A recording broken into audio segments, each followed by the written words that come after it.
Sa video natin ngayon mga kamaestro ay pag-usapan at alamin naman natin itong tungkol sa third tranche ng atin pong salary increase. Ayan, so alam naman po natin ay ngayon pong January 2026 magsisimula po ang effectivity ng third tranche po ng ating salary increase na kung saan ito po ay nagsimula noong nakaraang fiscal year 2024 at magtatapos po ito next year 2027 sapagkat ito po ay nahati sa apat na tranches. Ayan, so ngayon po ay effectivity na po mga kamaestro ng atin pong third tranche. So alamin po natin magkano ba ang basic salary po natin na matatanggap or expected matanggap simula po ngayong January. Of course, sisimulan po natin to from salary grade 1 hanggang salary grade 33. Ayan, para kahit ano man ang posisyon po natin sa gobyerno, nasa mataas or mababa man tayong salary grade. So malalaman po natin yung exact amount po ng ating pong basic salary na expected pong matanggap ngayon pong January 2026. Of course, sa mga nagtatanong,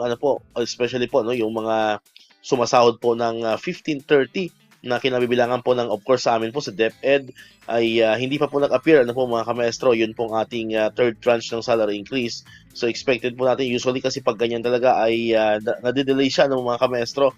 So usually by February, kalimitan po ay February po yan na dumarating, or kung mas late, umaabot pa po ng March. Ayan, so ang mahalaga naman po dyan, yan po ay makakaroon po ng salary differential mga kamaestro. Basta po yan ay magsisimula ngayong January 2026. Alright, so yun. So isa-isain po natin mga kamaestro, yung bawat salary grade level, mga kamaestro. Ayan, unahin po natin of course itong salary grade 1. Ayan, so for salary grade 1, ang matatanggap po ninyo, By the way, ang babanggitin ko lamang po dito ay yung step 1, mga kamaestro, kasi kung isa-isain po natin hanggang step 8, abay napakadami po niyan at haba po itong ating pong video mga kamaestro. So, ang babanggitin po natin is yung salary grade and then yung step 1 lamang po mga kamaestro. Now, for the step 2, kung ikaw po ay step 2 or 3 or hanggang 8, pwede nyo naman pong balik-balikan tong video po natin mga kamaestro, Pwede nyo pong i-post, pwede nyo pong i-replay kasi nandito lang naman po yan sa ating YouTube channel. So, makikita nyo naman po. Ayan, medyo malaki naman po yung screenshot po natin ng mga figures. So, kitang-kita nyo naman po dyan mga kamaestro kung kayo po ay nasa step 2 hanggang step 8. Okay? So, umpisa na po natin sa salary grade 1. So, 14,634 pesos. Ayan. For salary grade 2 naman, 15,522. For salary grade 3, we have 16,486 pesos.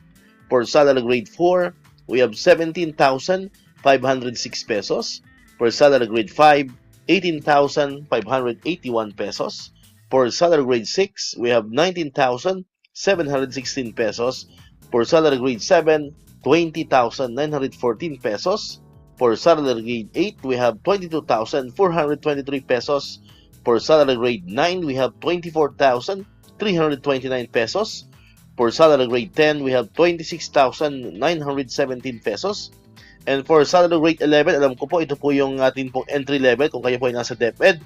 So yung salary grade 11 po is teacher 1. So ang entry level po ng isang teacher sa public school sa DepEd ay 31,705 pesos. Kung ikaw naman po ay salary grade 12, kung sa DepEd po ay teacher 2, we have 33,947 pesos. Kung ikaw naman po ay salary grade 13, kung sa DepEd naman po ay teacher 3, we have 36,125 pesos. Kung ikaw naman po ay salary grade 14, sa mga newly promoted, sa DepEd na teacher 4. Ayan, so ito po ay para sa mga teacher 4, yung mga newly promoted po dahil sa expanded career progression. Ang matatanggap po ninyo ay 38,764 pesos. Kung ikaw naman po ay teacher or salary grade 15 or teacher 5, sa mga newly promoted po na teacher 5 sa atin pong expanded career progression, so 42,178 pesos. Kung ikaw naman ay newly promoted na teacher 6, ayan, so salary grade 16.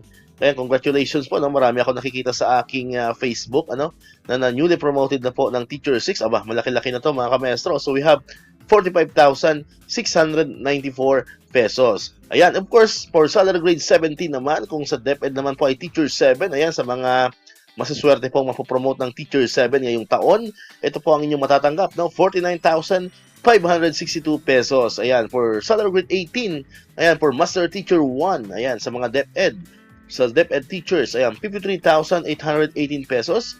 For salary grade 19, for master teacher 2 naman sa DepEd, we have 59,000 153 pesos. Ayan, for salary grade 20, ayan, we have 66,052 pesos.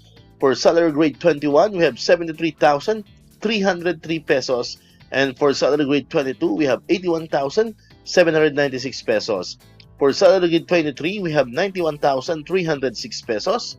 For salary grade 24, we have 102,603 pesos. Ayan, medyo matataas na po yung salary grade dito mga kamaestro. Ano? Medyo malaki na rin po yung basic salary po nila. Ayan, pero syempre, alamin pa rin natin yan. Malay mo, balang araw ay dito kayo mapabilang, ano po mga kamaestro, pag tayo po ay pinalad-palad, ano? Pag kayo po ay sinuwerte, ayan, at magaling naman kayo sa inyong mga trabaho, ano po mga kamaestro, ay maaaring maabot po ninyo itong salary grade na ito, ano po mga kamaestro. Ayan, for salary grade 25, we have 116,643 pesos. For salary grade 26, we have 131,807 pesos. For salary grade 27, we have 148,940. For salary grade 28, we have 167,129 pesos. For salary grade 29, we have 187,531 pesos. For salary grade 30, we have 210,718 pesos. For salary grade 31, we have 300,961 pesos. For salary grade 32, we have 356,237 pesos. And ang pinakahuli po, of course, ayan, hanggang step 2 na lang to, ano, salary grade 33, is talagang napakapalad mo na to. Baka ikaw na yung presidente ng Pilipinas, ano po mga maestro. For salary grade 33, we have 449,157 pesos. Alright, so yun po, no? So far, yun po yung mga basic salary po, no, na matatanggap, expected po natin. Ano po, from salary grade 1 hanggang salary grade 33, ngayon pong January 2026. Linawin lang po natin mga kamestro, ito po mga binanggit po natin na amount. Of course, ay wala pa po dyan yung mga deduction po natin. Ano? Hindi pa dyan kasama yung PhilHealth, yung Pag-ibig, yung GSIS, and of course, ito yung pinaka-hate na hate natin, ano, yung tax. Ayan. So, wala pa po dito mga kamestro yung tax. Ayan, alam naman po natin, no? Habang tumataas po ang inyong salary grade level, of course, mas lumalaki po yung tax na ibabawas po sa inyo.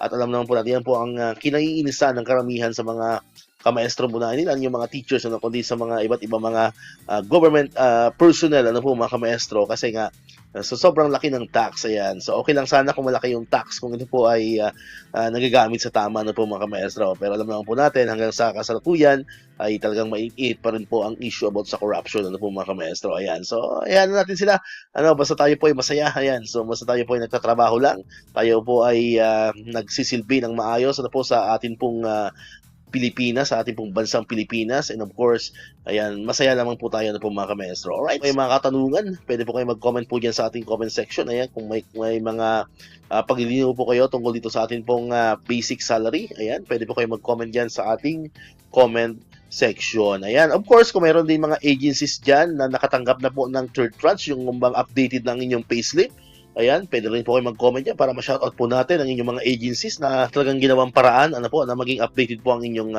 salary. Comment po kayo sa inyong comment section kung natanggap na po ninyo or nag-take effect na po ang inyong salary third tranche or yung salary increase third tranche. Ayan. Alright, so dito natatapos itong ating video ngayon mga kamestro. Kung di ka pa nakakapag-subscribe, click mo na ang subscribe button dyan para ikaw yung unang nakakapanood ng mga videos na in-upload natin. Katulad dito, yung mga updates pa rin about sa salary increase and other benefits ng mga teachers and government employees. And syempre, click mo na rin ang notification bell button para man-notify ka, always updated ka pag may bago tayong uploaded na videos. Sa muli, maraming salamat sa inyong panonood at pakikinig. Once again, El Maestro, see you on my next vlog. Bye-bye!